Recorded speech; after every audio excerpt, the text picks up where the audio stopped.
வணக்கம். நான் ஸ்ரீரங்கம் ரவி உங்களோட பேசிகிட்டு இருக்கேன். இது செப்டம்பர் மாதத்திற்கான பலன்கள். மீனராசி. மீனராசி நேர்களை பொறுத்த வரைக்கும் உங்கள் ராசிநாதனான குரு 5ஆம் வீட்டில் உச்சம். ரொம்ப ரொம்ப நல்ல விஷயம். ஆனால் ராசியில் சனி வக்ரம், அந்த தெலுங்கில் சொல்லுவான் தானி தீனி சரியாக போச்சுன்னு. அது மாதிரி ஒரு பக்கம் நன்மை, இன்னொரு பக்கம் தொல்லை. செவ்வாய் நீச்சம் அடைவது 17ஆம் தேதி குருவோடு சேர்கிறார். ஆனால் உச்சமான குரு, அதனால் என்னது விபரீத ராஜயோகம், நீச்சபங்க ராஜயோகம். கெடுதலே நடக்காது, அதுக்கு பல நன்மைகள் நடக்கும். அது உங்கள் குழந்தைகளுக்கு நடக்கும். அதிர்ஷ்டம் உங்களுக்கு கை கொடுக்கும். திடீர் பணவரவு ஏற்படும்.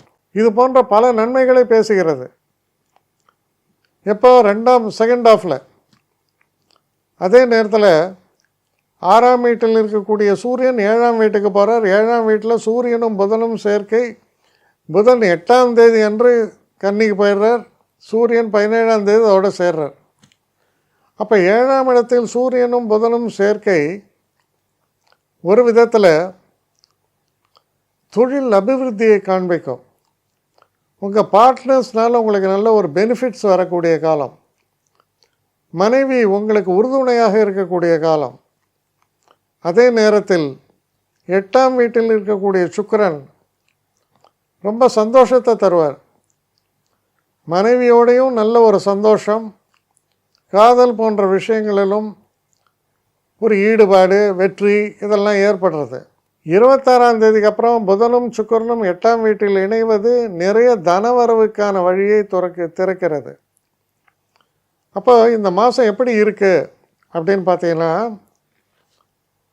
ஒரு பக்கம் என் தலையில் சனி உட்காந்துருக்கார், அந்த தாக்கம் எனக்கு இருக்கிறது.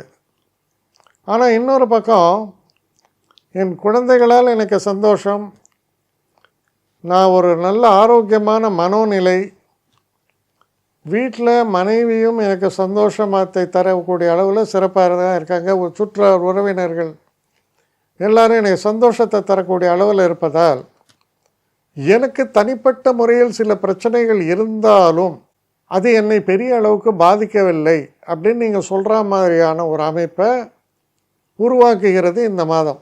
எதிர்பாரா அதிர்ஷ்ட வாய்ப்புகள்ங்கிறது 17 தேதிக்கு மேலே ஏற்படும். ஏன்னா 5ஆம் வீட்டில் குரு உச்சம், அதோடு செவ்வாய் சேர்வது. தனகாரகன் செவ்வாய் சேர்கிறார். தனகாரகன் மட்டுமல்ல, பாக்யாதிபதி. பாக்யாதிபதியும் 5ஆம் வீட்டுக்குள்ளே போகிறால எதிர்பாராத அதிர்ஷ்ட வாய்ப்புகள். அதுவும் குறிப்பாக பிஸ்னஸ் மேனுக்கு ஒரு பெரிய ஒரு லக் ஃபேக்டர். அப்போ எப்படி இருக்குது இந்த மாதம்? 2ஆம் பகுதி மிக மிக சிறப்பாக இருக்கிறது. சகல விஷயங்களிலும் வெற்றியை தரக்கூடிய வகையில் இந்த அமைப்பு இருக்கிறது. அப்போ ஏதாவது நான் ப்ராப்பர்ட்டி வாங்கணும், விற்கணும், இதெல்லாம் நீங்கள் நினச்சிங்கன்னா அதுக்கு உகந்த காலம் 3rd week and 4th week of September. அதனால் மீனராசியை பொறுத்த வரைக்கும் ஆரம்பத்தில் கொஞ்சம் நிதானமாக செயல்படணும், பொறுமையாக இருக்க வேண்டும். இந்த மாதத்தின் 2ஆம் பகுதி உங்களுக்கு நல்ல லாபத்தையும் நல்ல முன்னேற்றத்தையும் சந்தோஷத்தையும் நிறைத்து தரக்கூடிய வகையில் அமைகிறது. இந்த மாதம் உங்களை பொறுத்தவரையில் செல்ல செல்ல சிறப்பான பலன்களை தொடர்ந்து அதிகரித்து கொண்டக்கூடிய நல்ல மாதமாக இருக்குது. என்னை காண்டாக்ட் பண்ணணுன்னு நினைக்கிறவங்க ஸ்ரீரங்கம் ரவி 1@gmail.com ஒரு முகவரிக்கு உங்களுடைய இதை அனுப்புங்க. கட்டணம் உண்டு, அதோடைய விவரங்களை நான் உங்களுக்கு அனுப்புகிறேன். ஆனால் நான் இன்றைக்கி மேல் அம்சம் இன்னும் பதில் வரலையே அப்படின்னு வருத்தப்படாதீங்க. ஏன்னா எனக்கு கொஞ்சம் பெண்டிங்கில் இருக்குது. ஒரு நாளைக்கு எவ்வளோ பேரை நான் பார்க்க முடியும்? 3 பேர் 4 பேர் மேலே என்னாலையும் பார்க்க முடியாது. ஆனால் நிறைய பேர் ஆசைப்பட்றாங்க. ஆனால் கண்டிப்பாக நான் எல்லாருக்கும் ரிப்ளை பண்ணுவேன். சில நேரங்களில் 3 to 4 வீக்ஸ் ஆகும் என்னுடைய ரிப்ளை வரத்துக்கு. ஆனால் வரும். ஏன்னா நான் எல்லோரும் ஒரே நேரத்தில் ஒரு நாளைக்கு 10 பேர் பார்க்கணுன்னா முடியாது. ஸோ அதை கன்சிடர் பண்ணுங்கள். நான் நிச்சயமாக ரெஸ்பாண்ட் பண்ணுவேன். இதில் இந்த கல்யாண பொருத்தங்கள் போன்ற விஷயங்களை ஓரளவுக்கு அவசரமாக பார்க்கணுன்னு நினச்சா அதுக்கு ஓரளவுக்கு ப்ரையாரிட்டியும் தரேன்.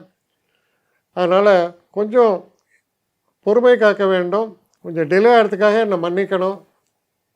ஆனால் ஐ மீன் ஹெல்ப்லெஸ் சுச்சுவேஷன். அதனால தான் நிச்சயமாக ஐ வில் ரிப்ளை யூ.